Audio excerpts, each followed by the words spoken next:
Hello, everyone. Today I will be reading the autobiography of Queensland's disgraced former Premier, Sir Joh Bjelke-Petersen. If you're not from Queensland, or Australia for that matter, first question I'd ask is, why are you here? Because not even many of my younger colleagues know who this man was. Bjelke-Petersen was removed from office in 1987 after serving as Premier of Queensland for just under 20 years from the fallout of the Fitzgerald inquiry, which caused Bjelke-Petersen to resign. This was an inquiry called by Bjelke's deputy, Bill Gunn. The Fitzgerald inquiry was a big public investigation in Queensland that ran from 1987 to 1989. It was led by Tony Fitzgerald QC, a barrister, and it looked into claims of corruption in politics and the police force. Basically, it found that a fish rots from the head, and I'm reading about that head today. So, why am I reading this book to you? And why do I have a copy of this book? Don't you worry about that. First, this book comes to me courtesy of my grandmother. When she went into a nursing home and we were clearing out her things, I found this book and decided to keep it. That's what makes it important to me, but I had no reason to read it really. At least I didn't before meeting friendlyjordies in person. In one of his podcasts, Jordan made the statement that he wanted to read this book but couldn't get hold of it. My excitement peaked when I was listening to that because I already had this copy. Fast forward a few years, and I went to his show in Brisbane in August 2025 and took this book along to give it to him. Jordan refused to take it because he couldn't take a family heirloom, in his words. So here I am. I'm going to read this book with the intent of keeping political views out of it, though. You can be the judge there, but I'll also add a summary of points at the end of my reading of the chapters to give you a recap of what Sir Joh was talking about. I'll just read the book as it is in Joh's words to get you in the mind of the man. Chapter 1 is titled A Cloud Over Queensland. He's telling you what he thinks, isn't he? Chapter 1 A Cloud Over Queensland. At the end of 1987, I resigned as Premier of Queensland after nearly 20 years in office. Queensland was altogether different from the state it has become. It had a strong, stable National Party government, and the government had a strong sense of direction and purpose. In 2 years, Queensland had become a political shambles. Instead of moving ahead with vision, its leaders had been tramping about in the same little puddle. Queensland has been crippled by inaction and indecision. It has lost its confidence and its pride, and it still has the Fitzgerald inquiry hanging over it like a black cloud. Queenslanders are only now realising what a heavy price they have paid and will go on paying for the Fitzgerald inquiry. The inquiry did expose corruption, but at what cost to the people of Queensland? The state's reputation has been dragged through the mud all over Australia, and many honest, innocent individuals have suffered enormous harm by being caught up in it. I estimate that the inquiry cost me more than $600,000 in legal fees and lost income. The cost to taxpayers has been colossal too. I remember returning from a trip to the United States where I'd gone to open a new Queensland government office and speaking to Bill Gunn about what he had in mind for the inquiry. Gunn said, "We've picked a man by the name of Fitzgerald to head the inquiry." I had never heard of Fitzgerald, but I said to Gunn, "Okay, if Cabinet has made that decision and you say he's the right man, I'll go along with it." I did go along with it. The arrangement was that Fitzgerald would be paid $350 an hour, which effectively meant more than $3,000 a day. Gunn told me and Cabinet that the inquiry would probably take only 4 weeks and certainly not more than 6 weeks, and it was on this basis that the fee was fixed. But as we now know, the inquiry lasted not 4 weeks but nearly 2 years, and all this time Fitzgerald was paid $350 every hour. Now, when I was crop spraying, I would adjust my price according to the size of the contract. If I had a big area to spray, say 2 or 3,000 acres, I would naturally lower my price per acre. But although the inquiry dragged on for month after month, Fitzgerald's daily payment wasn't lowered, so he ended up being paid in the order of $2.2 million in less than 2 years, which is twice as much as I earned in 41 years as a parliamentarian, including nearly 20 years at the head of a multi-billion-dollar business. I consider it outrageous that anyone should receive more than $2 million of taxpayers' money for less than 2 years' work. Of course, Fitzgerald's $2.2 million was only one part of the inquiry's total cost. At the time of writing, The total cost is estimated at $30 odd million, but I predict it will go a lot higher than that by the time the last bills are in. Taxpayers are footing the bill, so every Queenslander will be entitled to know precisely who got the $30 odd million, who was paid and how much. The question Queenslanders ought to be asking is what they have got in return for all those millions of dollars. They will not be rid of corruption. Fitzgerald inquiry has not stopped corruption. You can't stop vice and corruption. Everyone knows it is still going on all over the border, and it will all come back as soon as the uproar dies down. It has probably started to come back down already. In all the years I have been involved in politics, I have never known the media to swallow anything so happily as they did Fitzgerald's report. They downed the lot of it in one gulp. For some mysterious reason, the media, and Mike Arnn too, seemed to believe that everything that came out of Fitzgerald's mouth was right and true and proper. As far as I know, nobody in the media even bothered to question anything Fitzgerald said. They did not ask whether Fitzgerald was right or wrong, or whether he was even competent to pass an opinion on some of the matters he was advising the Queensland government about. Did the media even try to find out how much Fitzgerald really knew about the subject of redistribution, for example?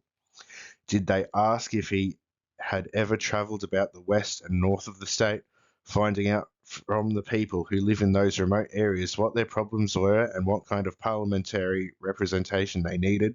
Those rural seats don't belong to the National Party. They belong to the party with the best leadership and the best policies. We won all those seats from the Labor Party. Did the Labor Party own them before that?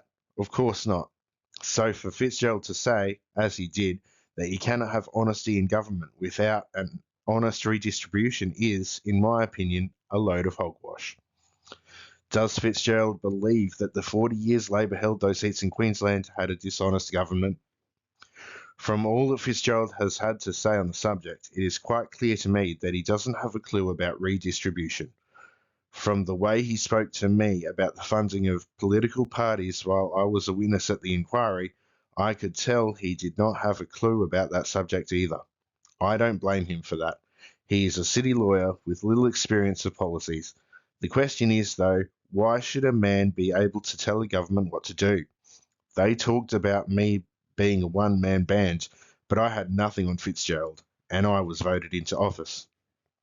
Rebutting allegations seem to have been the story of my political life. Almost from the day I became Premier of Queensland, the Labor Party set about trying to damage me politically by smearing my reputation, and they kept on trying to do it for the whole time I was Premier, despite the fact that all their allegations, one after another, proved to be unfounded. This was politics at its lowest, and it was a kind of politics I could never get used to. Ordinary criticism never bothered me. On the contrary, if you're in politics and are not being criticised all the time by your opponents, you cannot be doing your job properly. All the years I was Premier, I used to keep a small plaque on my desk bearing the words, "To avoid criticism, say nothing, do nothing, be nothing." It was a reminder to me that firm, positive action was always in criticism, but firm, positive action should never result in slander and personal vilification. I have no doubt that some people used the Fitzgerald inquiry to get me and would have been happy to see me skinned alive. More than 20 years of records relating to my personal, business, and political affairs were poured over to pin something on me. From a personal point of view, the Fitzgerald inquiry cost me dearly. Although I had made it clear at the outset that I would be happy to cooperate with the inquiry and give evidence, I was subpoenaed to appear as a witness. I felt I was being treated like a criminal on parole. I waited for month after month to appear, and all this time I was incurring very heavy legal costs. I felt insulted they did not call me until the end. I do not believe that was either fair or necessary. I also do not believe I was treated fairly by the media in their reports of the inquiry, but then some of the media would rather take a dingo bait than say anything favourable about me. But I was still on my feet after the Fitzgerald inquiry. People had finished with me. It had been just the same when the National Party people had dumped me. Then Bob Sparks and Mike Arnn wanted to demolish me and get me out of the picture altogether. They found they could not manage it. I once saw in a museum the skeleton of a goanna which had tried to eat a porcupine. The porcupine and its spikes could still be seen, stuck in the goanna's throat. Sparks and Arn were like that goanna. They thought they could swallow me whole, but I stuck in their throat all the way down. I am still stuck in Sparks' throat. He cannot swallow me, and he cannot spit me out. During the 20 years I was Premier, we made the National Party in Queensland one of the strongest political parties in Australia. Today, as I write this, the party has been annihilated. In the 1950s, Queenslanders saw how amazingly quickly, a strong popular government could fall apart when the ruling party turned on its leader. Now they have seen it happen again. It may seem to some people, therefore, that my life's work in politics has been undone, but I don't see it that way. What I accomplished in Queensland still stands and will continue to stand no matter what becomes of the party I used to lead.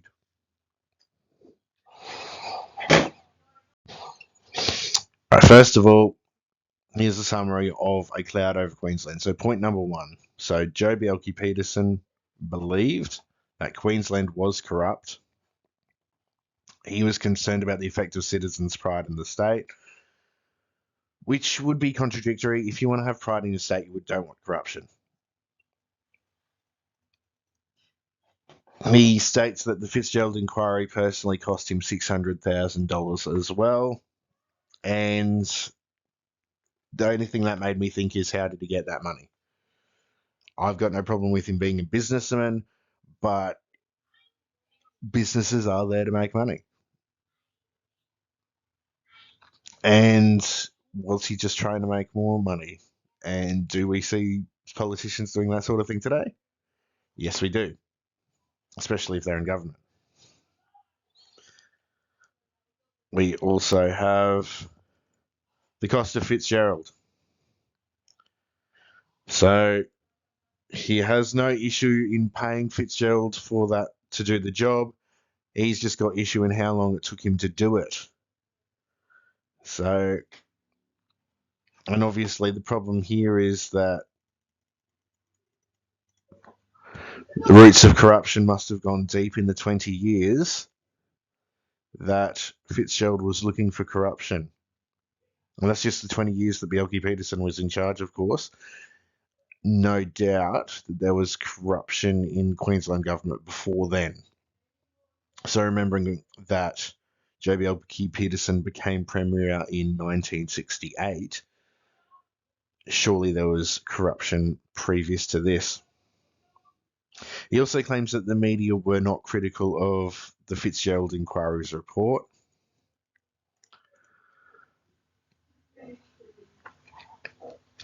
Finally, Joh Bjelke-Petersen believes he's a victim. And my evidence from this chapter is he used statements like, I felt I was being treated like a criminal, I felt insulted, I don't believe it was fair or necessary, and I don't believe it was fairly treated by the media. He just comes out and says that.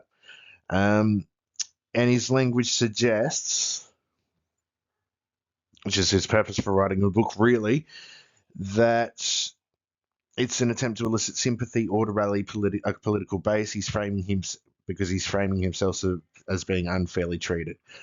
He never did come back politically, though, and he died in 2005, which is 15 years after this book was published.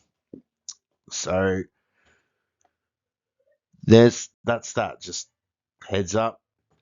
All right, so in our first chapter, we saw Bjelke-Petersen as a wronged outsider. He still believes he was correct in the decisions he made as leader, and I have no doubts that this will continue on throughout the book.